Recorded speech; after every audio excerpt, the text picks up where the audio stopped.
Hello दोस्तों, अगर आप यूजीसी नेट जेआरएफ हिंदी साहित्य से करना चाहते हैं क्वालिफाई तो आपने सही वीडियो खोला है।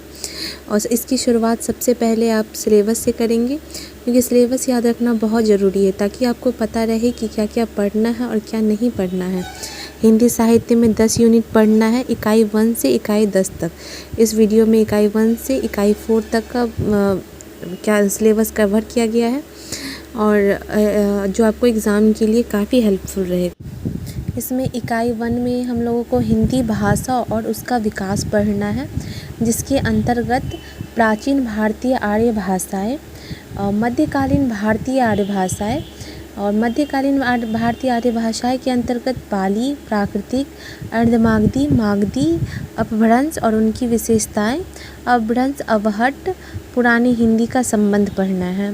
फिर उसके बाद का पॉइंट है आधुनिक भारतीय आर्य भाषाएं और उनका वर्गीकरण। और आधुनिक भारतीय आर्य भाषाएं के अंतर्गत जो पढ़ना है वो हिंदी का भौगोलिक विस्तार है।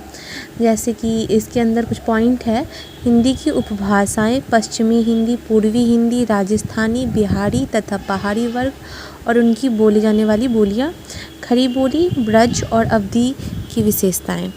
फिर चौथा पॉइंट आता है हमारा हिंदी के विविध रूप, जिसके अंतर्गत पढ़ना है हिंदी, उर्दू, दक्खनी और हिंदुस्तानी। हिंदी का भाषिक स्वरूप उसके बाद पढ़ना है हम लोग को, जिसके अंतर्गत हिंदी का स्वनिम व्यवस्था पढ़ना है, हिंदी की ध्वनियों के वर्गीकरण का आधार, हिंदी शब्द रचना जिसमें उपसर्ग, प्रत्यय, समास। फिर हिंदी की रूप रचना, लिंग, वचन और कारक व्यवस्था के संदर्भ में संज्ञा, सर्वनाम, विशेषण, क्रिया रूप। और इसका 5वां पॉइंट है हिंदी वाक्य रचना पढ़ना है। अब हम आगे बढ़ते हुए देखेंगे कि आगे कौन सा पॉइंट है। आगे 6ठा पॉइंट पढ़ना है, जिसमें प्रयोग के विविध रूप, हिंदी भाषा के प्रयोग के विविध रूप पढ़ना है। जैसे उसके अंतर्गत है बोली, मानक भाषा, राजभाषा, राष्ट्रभाषा, संपर्क भाषा।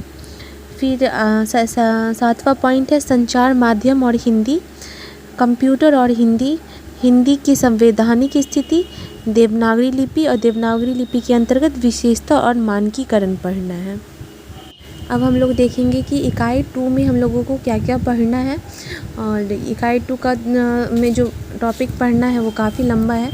जैसे कि इसमें पढ़ना है हिंदी साहित्य का इतिहास। इसके लिए सबसे बेहतर बुक है रामचंद्र शुक्ल का हिंदी साहित्य का इतिहास या डॉक्टर नगेंद्र। तो सबसे ज़्यादा जो समझ में आने वाला बुक है वो आचार्य रामचंद्र शुक्ल का है, जो बहुत अच्छे से दिया हुआ है। देख लेते हैं इसके अंतर्गत हम लोगों को क्या क्या पढ़ना है। इसमें पढ़ना है हिंदी साहित्य इतिहास दर्शन, हिंदी साहित्य के इतिहास लेखन की पद्धतियाँ, हिंदी साहित्य का काल विभाजन और नामकरण। फिर अगला पॉइंट है आदिकाल की विशेषताएं। आदिकाल के अंतर्गत हम लोग को किन किन विषयों को देखना है। साहित्यिक प्रवृत्तियाँ, आदिकाल की साहित्यिक प्रवृत्तियाँ पढ़ना है। रासो साहित्य पढ़ना है। आदिकालीन हिंदी का जैन साहित्य, सिद्ध साहित्य और नाथ साहित्य पढ़ना है। फिर अमीर खुसरो की हिंदी कविता, विद्यापति और उनकी पदावली और लौकिक साहित्य के बारे में हम लोगों को समझना है। फिर इसका नेक्स्ट पॉइंट आता है भक्ति काल। भक्ति काल के अंतर्गत हम लोग को भक्ति काल के आंदोलन के उदय के सामाजिक सांस्कृतिक कारण को पढ़ना है। फिर भक्ति आंदोलन का अखिल भारतीय स्वरूप और उसका अन्यतः प्रादेशिक वैशिष्ट्य पढ़ना है। भक्ति काव्य की सामाजिक सांस्कृतिक पृष्ठभूमि। फिर अगला पॉइंट है भक्ति काव्य के प्रमुख सांप्रदायिक और उनका आधार। फिर निर्गुण सगुण कवि और उनका काव्य। फिर अगला पॉइंट है हमारा रीतिकाल। रीतिकाल के अंतर्गत सामाजिक सांस्कृतिक पृष्ठभूमि को पढ़ना है। फिर रीतिकाल की प्रमुख प्रवृत्तियाँ को भी पढ़ना है, जिसके रीतिबद्ध, रीतिसिद्ध, रीतिमुक्त, रीति कवियों का आचार्यत्व पढ़ना है। फिर नेक्स्ट पॉइंट हमारा रीतिकाल के प्रमुख कवि और उनका काव्य के बारे में देखना है। फिर हम लोग आ जाते हैं आधुनिक काल में। आधुनिक काल के अंतर्गत हिंदी गद्य का उद्भव और विकास, भारतेंदु पूर्व हिंदी गद्य, 1857 की क्रांति, सांस्कृतिक पुनर्जागरण, भारतेंदु और उनका युग, पत्रकारिता का आरंभ, 19वीं शताब्दी के हिंदी पत्रकारिता और आधुनिकता का अवधारणा। फिर नेक्स्ट पॉइंट है द्विवेदी युग, जिसके अंतर्गत हम लोग को किन किन विषयों को देखना है। महावीर प्रसाद द्विवेदी और उनका युग, हिंदी नवजागरण और सरस्वती, राष्ट्रीय काव्य धारा के प्रमुख कवि, स्वच्छंदतावाद और उनके प्रमुख कवि। फिर छायावाद हम लोग को देखना है, तो छायावाद के अंतर्गत आता है छायावाद की काव्य की प्रमुख विशेषता, छायावाद के प्रमुख कवि, प्रगतिवाद की अवधारणा और उसके प्रमुख कवि, फिर नई कविता के कवि, समकालीन कविता के कवि वर्ष 2000 तक, और समकालीन साहित्यिक पत्रकारिता।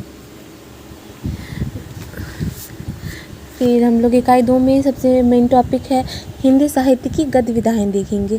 तो हिंदी गद्य विधाएँ के अंतर्गत हिंदी उपन्यास आता है, उसमें 3 पॉइंट को पढ़ना है, जैसे कि भारतीय उपन्यास की अवधारणा, फिर प्रेमचंद पूर्व उपन्यास और प्रेमचंद और उनका युग, फिर प्रेमचंद के परवर्ती उपन्यासकार वर्ष 2000 तक। फिर हिंदी कहानी के अंतर्गत 3 पॉइंट को देखना है, हिंदी कहानी का उद्भव और विकास, 20वीं सदी की हिंदी कहानी, प्रमुख कहानी आंदोलन एवं प्रमुख कहानीकार। फिर हिंदी नाटक देखना है, हिंदी नाटक और रंगमंच विकास की चरण, भारतेंदु युग, प्रसाद युग, प्रसादोत्तर युग, स्वतंत्रोत्तर युग, साठोत्तर युग, नया नाटक। उसके बाद हम लोग नेक्स्ट पॉइंट देखेंगे हिंदी निबंध। इसके अंतर्गत हिंदी निबंध का उद्भव और विकास, हिंदी निबंध के प्रकार और प्रमुख निबंधकार।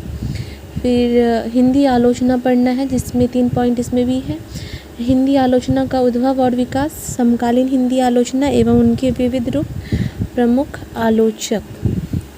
तो ये हम लोगों ने इकाई 2 को कवर किया है। ऐसे हिंदी साहित्य का सिलेबस छोटा नहीं है, बहुत बड़ा समुद्र है। तो अब हम लोग इकाई 3 को देखते हैं कि इकाई 3 के अंतर्गत क्या पढ़ना है। इकाई 3 में है साहित्यिक शास्त्र पढ़ना, जिसके अंतर्गत आता है काव्य के लक्षण, काव्य हेतु, काव्य प्रयोजन। दूसरा नेक्स्ट पॉइंट है आपका प्रमुख संप्रदाय और सिद्धांत, जिसमें रस, अलंकार, रीति, ध्वनि, वक्रोक्ति और औचित्य को देखना है। फिर नेक्स्ट पॉइंट है रस निष्पत्ति, साधारणीकरण, शब्द शक्ति, काव्य गुण, काव्य दोष, प्लेटो के काव्य सिद्धांत को पढ़ना है, अरस्तु को पढ़ना है, उसके अंतर्गत उसका अनुकरण सिद्धांत को देखना है, त्रासदी, विवेचन और विरेचन सिद्धांत को पढ़ना है। फिर वर्ड्सवर्थ काव्य भाषा सिद्धांत को पढ़ना है, और कॉलरिज का कल्पना और फैंटेसी को पढ़ना है। फिर नेक्स्ट पॉइंट आता है टी.एस. इलियट, जिसमें निर्वैयक्तिकता का सिद्धांत और परंपरा की अवधारणा को देखना है। फिर अगला पॉइंट है I.A. रिसर्च के बारे में देखना है, उनके मूल्य सिद्धांत को पढ़ना है, संप्रेषण सिद्धांत को पढ़ना है, काव्य भाषा सिद्धांत, रूसी रूपवाद, नई समीक्षा, मिथक, फंतासी, कल्पना, प्रतीक और बिंब देखना है।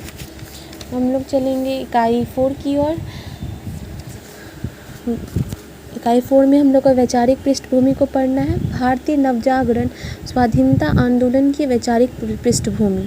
फिर नेक्स्ट पॉइंट है हिंदी नवजागरण, Khariboli, Fort William College, Bharatendu और हिंदी नवजागरण, गांधीवादी दर्शन, अंबेडकर दर्शन, लोहिया दर्शन, मार्क्सवाद, मनोविश्लेषणवाद, अस्तित्ववाद, उत्तर आधुनिकतावाद और अस्मिता मूलक विमर्श, जिसमें दलित, स्त्री, आदिवासी एवं अल्पसंख्यक के बारे में हम लोगों को समझना है।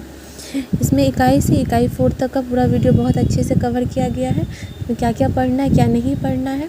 आप वीडियो को रोक के इसका सिलेबस लिख सकते हैं, सिलेबस को बहुत मतलब समझने के लिए बनाया गया। अगर वीडियो अच्छा लगे तो प्लीज़ लाइक कर दीजिए, सब्सक्राइब कर दीजिए, और नेक्स्ट वीडियो में हम इकाई 5 से लेकर इकाई 10 तक का सारा वीडियो मतलब सिलेबस कवर होगा।